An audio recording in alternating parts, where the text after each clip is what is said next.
Hello mga Spart, kamusta kayo? So bigla mga Spart, pag-uusapan po natin ng mga bagay na pwede mong subukan para mamiss ka ng partner mong lalaki.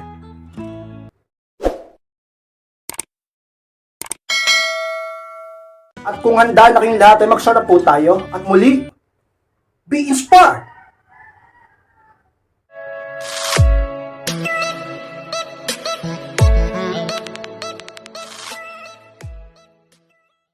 At ang unang bagay na pwede mong subukan para mamiss ka ng isang lalaki, ipakitang masaya ka pa rin kahit wala siya. Yes, Max, pa yun ang unang bagay na pwede mong subukan at dapat mong kayanin kung gugustuhin mong subukan sapagkat kapag yan ay nagawa mo, ay sigurado magiging epektibo. Ang lalaking mahal mo ay mamimiss ka. Alam niyo mga kispad kung bakit tumataas ang pride at hindi ka namimiss? Dahil pinapakita mo na hindi mo kaya na wala siya sa buhay mo at siya ang nagiging dahilan lang ng saya mo. Sa kanya ka lang sabihin natin dumidepende sa kaligayahan mo. Pag wala siya, malungkot ka. Pag di siya nagpaparamdam, sabihin natin low energy ka. Kailangan ba palagi siya nandyan para maging masaya ka? Hindi ka ba pwedeng maging masaya sa ibang bagay o sa pamilya mo, sa kaibigan mo, o sa dati mong buhay ka-inspired? Huwag kayong maging needy sa lalaki. Huwag yung pakita na hindi nyo kayang mabuhay at maging masaya kapag wala siya. Kapag na-sense ng lalaki na ganyan ka sa kanya, tataas ang pride niyan, gustuhin niya man o hindi, sapagkat sa psychology, ganyan ang utak ng tao. Kapag siya ay masyadong pinapahalagahan, kapag siya ay nilalagay sa sabihin natin pinapakita mo sobrang mahal mo siya, lalaki talaga ang ulo niyan. Kahit pasabihin mabait yan at mabuting tao yan, kahit pasabihin mahal ka niyan, kapag yan ang pinapakita mo, bababa talaga ang tingin niyan sa'yo. Dapat matuto ka kay Inspired na panatilihin yung value mo sa mga mata niya, para hindi siya lumayo sa'yo, hindi siya magbago sa'yo, at para mangyari yun, dapat hindi ka needy. Dapat ka nagpapaka-busy ka, at pinapakita mong kaya mong maging masaya kahit hindi pa siya nagme-message, hindi pa siya nagte-text, hindi pa siya nagte-chat. Dapat kayo Inspired, kaya mong gawin yan. Ang problema sa inyo, sa karamihan sa inyo, napakahina. Naunawaan ko kayo dahil kayo ay nagmamahal. Pero ang ibig ko sabihin dito, dapat marunong kayong bumalanse lang. Dapat sapat lang kung kayo ay umibig. Dapat sapat na pagmamahal lang. Kaya mo yan, practicein mo yan. Baka sabihin ng iba kay Inspired, nahihirapan ako. Nasanay na kasi ako na palagi kaming magkasama. Nasanay ako na palagi kaming magkausap. Nasanay ako na binuhos ko lahat ng pagmamahal ko sa kanya at pag-ibig ko sa kanya. Paano to kay Inspired kapag di siya nagre-reply agad, nagagalit ako, nagtatampo ako, nalulungkot ako. Pag wala siyang chat, wala siyang text, wala siyang tawag, para ba akong mababaliw na? Kay Inspired, kontrolado mo ang sarili mo. Practicein mo. Kulang lang yan sa practice. Piliin mo ka-inspired na kayanin. Dahil kapag nakaya mo, bukod sa di ka na masyadong mahihirapan, yung tipong kahit wala siyang masyadong message, hindi ka masyadong mangangamba. Kahit matagal siya mag-reply, di ka masyadong malulungkot. Magiging maunawain ka, hahaba ang pasensya mo, at magiging masaya ka. Ipakita mo sa lalaki ka-inspired na kaya mo pa rin maging masaya. Kaya mong maghintay. Kaya mong sabihin natin magtagumpay, magpaka-busy kahit wala siyang masyadong paramdam sa'yo, upang ang lalaki siya lagi ang magparamdam sa'yo. Bakit? Sapagkat sigurado ka-inspired, bababa ang pride niya, iisipin ng hindi ka takot, kaya mong maging masaya, yun ang papakita mo. At ang lalaki ay mamimiss ka sapagkat ka-inspired. Nature ng tao na kapag siya ay hindi masyadong pinapansin, kapag siya ay hindi masyadong binibigyan ng focus, siya ang naghahabot gumagawa ng paraan upang siya ay mapansin. Ganon din ang mangyayari sa lalaki ka-inspired sa partner mo. Kapag siya hindi mo masyadong binigyan ng focus, minahal mo lang siya ng sapat, binibigyan mo lang siya ng sapat na oras, mamimiss kanya ka-inspired. Maging masaya kasi pang bagay sapagkat yan ang deserve mo. Ang lalaki nandyan lang yan. Kung tunay kanyang mahal, mamahalin kanya at mananatili yan sa'yo. Huwag mong pakitang sobrang mahal mo siya upang mahalin kanya totoo. Ka-inspired. At ang pangalawang bagay na pwede mong subukan para mamiss ka ng isang lalaki, minsan ka lang mag-text or chat. Yun ang pangalawa ka-inspired. Alam nyo mga ka-inspired, kapag yan ay ginawa mo, talagang nakasanayan mo, ang lalaki lagi maghahabol sa'yo. Hanap-hanapin ka, mamimiss ka, masasabik sa'yo, at magiging needy sa'yo. Baka siya ay laging maghabol pa sa'yo. Ka-inspired ganyan yan. Nauunahan nyo kasi. Inuunahan nyo kasi. Feeling nila talaga namang di ka makatiis sa kanila. Dapat sa umpisa pa lang pakita mo na hindi ka basta-basta babae. Sa kang babaeng high value, may pinagkakabisihan, di laging maraming oras, may talaga namang may pinagkakabalahan. Diba? Ganun dapat. Para yung lalaki, siya ang masanay. Na laging namimiss ka at naghahabol sa'yo at naghahanap sa'yo. Diba? Kaya lumalaki yung ulo. spoiled, at talaga namang tumataas ang pride, nag-iibang ugali at nagbabago, sapagkat dahil din sa pinapakita nyo na sobrang needy ka, sobrang mahal mo siya, at wala siyang dapat pang ipaghabol sa'yo, wala siyang dapat pang ikatakot sa'yo, pagkat kuhang-kuha niya na ang puso mo at ang isip mo. Talaga namang ka-inspired. Kung ganyan ang nagawa mo, wala tayong magagawa dyan, pero pwede mong ihinto ang pagiging needy mo. Kung palagi ka nagme-message sa kanya, dumalaki ang ulo niya, huwag ka nang masyadong paramdam masyado. Sabihin natin, kung sa isang araw, dami mong text, isang araw, dami mong chat, may tawag ka pa, dapat medyo bawasan mo. Para yung lalaki, hindi masopokit sa'yo, hindi siya masakal sa'yo, hindi siya magsawa sa'yo, hindi siya magbago sa'yo, hindi masyadong bumaba ang value mo at bumalik ang halaga mo sa kanya, hindi tumaas ang tingin niya sa kanyang sarili, hindi siya masyadong kampante, ipakita mo ka-inspired na talaga namang hindi ka ganyan. Huwag kang laging magparamdam, huwag kang laging text ng text, huwag kang laging chat ng chat. Hindi ko sinabi na huwag kang mag-message, huwag lang palagi. Kaya nga dapat meron kang pinagkakaabalahan. Hindi ka laging hintay lang sa kanya. Hindi ka masyadong needy. Magmahal ka lang ng sapat at unahin mo din ang sarili at ang buhay mo. Imbis pa, maghintay ka lang sa lalaki, mag-self-improve ka, magpaganda ka, mag-gym ka, mag-exercise ka, magpa-sexy ka, magtrabaho ka, magnegosyo ka, maging masaya ka upang ang lalaki ay mas lalong tumaas ang tingin sa'yo, maghabol sa'yo, at siya ang matakot na baka mawala ka sa buhay niya dahil ganyan ka. Diba? Hindi lahat ng babae magiging ganon, hindi lahat ng babae magiging tulad mo, sapagkat karamihan ng kababaihan, aminin man natin o hindi, ay napaka-needed, baliw sa pag-ibig. Baliw sa pag-ibig, dapat huwag kang tumulad sa kanila, huwag kang mabaliw sa pag-ibig upang ang partner mo ang siyang mabaliw sa'yo. Kabaliktaran ang mangyari, siya ang laging makamiss sa'yo, ka-inspire.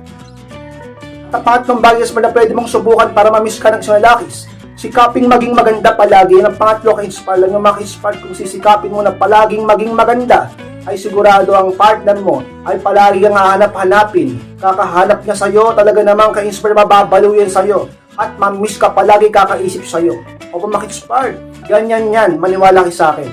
Kapag mas lalo kang gumanda o bigla kang gumanda, diba? O napanatili mo yung kagandahan mo, mas na-improve mo pa. Diba? Yung value mo, diba? Mas lalo ka talagang gumanda dahil sa pagsumikap mo sa sarili mo, sa tiis ganda mo, sa pag-i-invest mo sa sarili mo, at pagmamahal mo sa sarili mo, at talaga naman yung lalaki, mas lalo talagang papahalagahan ka. TikTok lang, baka sabi ng iba ay ka-inspired. Ano yan? Puro itsura. Marami kasing gumaganon eh. Puro panlabas na kanyuan lang yan, ka-inspired ah. Alam nyo mga ka-inspired, di ko naman sinasabing yan lang ang kailangan. Pero isa yan sa kailangan. Dapat palagi mong ayusin ang itsura mo at ang sarili mo. Ang pinakamahalaga ay ang pag-uugali. Ang ugali mo, ang attitude mo, ang pakikisama mo, ang kabutihan ng iyong puso. Yun ang kailangan. Yun ang pinakakailangan. Pero hindi rin natin maaalis ang katotohanan na dapat lagi ka rin nagpapaganda dahil may partner ka, babae ka, at talaga namang maraming kompetisyon sa paligid mo. Gusto mo bang maagawan ka? Palagi mong ayusin ang sarili mo, ka-inspired. Yan ang isang mga paraan, sikreto upang ang lalaki lagi kang hanapin, babaliw sa'yo at palagi ka niyang isipin dahil kakaisip niya sa'yo, mamimiss ka niya, ka-inspired. At ang pang-apat na bagay na pwede mong subukan para miss ka ng isang lalaki, maging sweet at happy kapag mag-uusap kayo. Yan ang pang-apat, ka-inspired lang yung maka-inspired. Napakahalaga niyan. Na sa tuwing mag-uusap kayo ng partner mo, ng asawa mo, ng mister mo, ng boyfriend mo, ay dapat maging masayahin ka at maging malambing ka. Sa mga bagay na hahanap-hanapin ng partner mo sa'yo, hahanap-hanapin ng lalaki sa'yo, dahilan kung bakit mas lalo kanyang mamahalin, dahilan kung bakit mamimiss niya yan sa'yo, gusto niyang maranasan muli sa'yo, makita sa'yo, at talaga namang ka-inspired maramdaman sa iyo. O kung maka-inspired, paano kapag ang pinaparamdam mo, pinaparanas mo, pinapakita mo, kapag ang ganun na nga ang pinapakita mo ay katoksikan, paano na lang? Pinaparanas mo katoksikan, pinapakita mo katoksikan, pinaparamdam mo katoksikan, lahat na lang katoksikan dahil sa mga demand mo, dahil sa mga kaartihan mo, dahil sa mga tamang hinala mo, at dahil sa talaga namang ka-inspired, pagiging negatibo mo mag-isip at kawalan ng tiwala sa kanya. At pabalik-balik ka sa nakaraan, ka-inspired, tumigil ka sa ganyan. Dahil imbis na mamiss ka ng lalaki, imbis na hanapin at isipin ka niya, ay gugustuhin niya mapag-isa at umiwas sa'yo. Gusto mo bang mangyari yon? Layuan ka ng lalaking mahal mo, kakatoxic mo, ka-inspired. So yun sa mga bagay na dapat mong isipin, imuni-muni, at talaga naman dapat tandaan, kapag mag-uusap kayo ng partner mo, iwasan mo yung mga negatibong bagay. Iwasan nyo yung mga negatibong usapan at ang pagiging negatibong pag-iisip. Dapat kapag mag-uusap kayo ng partner mo, ng boyfriend mo, ng asawa mo, dapat laging positibo ang pinag-uusapan nyo, maging masaya kayo, at maging malambing kayo sa isa't isa. Kapag may problema, pagsubok man yan, o suliranin, dapat pag-usapan yung mabuti. Hindi yung dinadaan nyo lagi sa init ng ulo. Kung gusto mo na palagi kang mamiss ng partner mo, ay sikapin mong maging masayahin at maging malambing sa kanya. Ka-inspire. At ang panlimang bias na pwede mong subukan para mamiss ka ng isang lalakis, huwag agad mag-reply sa message niya. Na panlima ka-inspire, opo maka-inspire, sigurado ako. Mamimiss ka talaga ng lalaki. Bakit? Dahil lang naman sa isip-isipin ka niya. Alam niyo maka-inspire, iniisip-isip tayo ng isang tao kapag tayo matagal mag-reply. Sino man yan sa buhay mo, kamag-anak, kaibigan, lalo na ng partner mo. Siyempre magtataka yan. May message siya eh. Naghihintay siya ng reply mo eh. Iniisip niya kung anong reply mo, iniisip niya kung anong sagot mo, kung nagtatanong sa'yo. Diba? Iniisip niya kung ano bang papayag ka ba, kung meron man siyang hinihiling sa'yo, diba? Ganun lang yan. Siyempre, kaya naghihintay siya, isip siya ng isip sa'yo. At kung partner mo yan, kung boyfriend mo yan, asawa mo yan, sigurado kayo inspired mamimiss ka niya.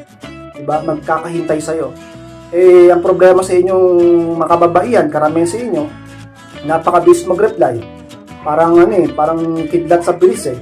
Dahil sa pag-ibig. Naunawaan ko naman kayo. Dahil sa kilig. Dahil sa pagkasabik. Dahil sa pagkamiss nyo rin sa lalaki.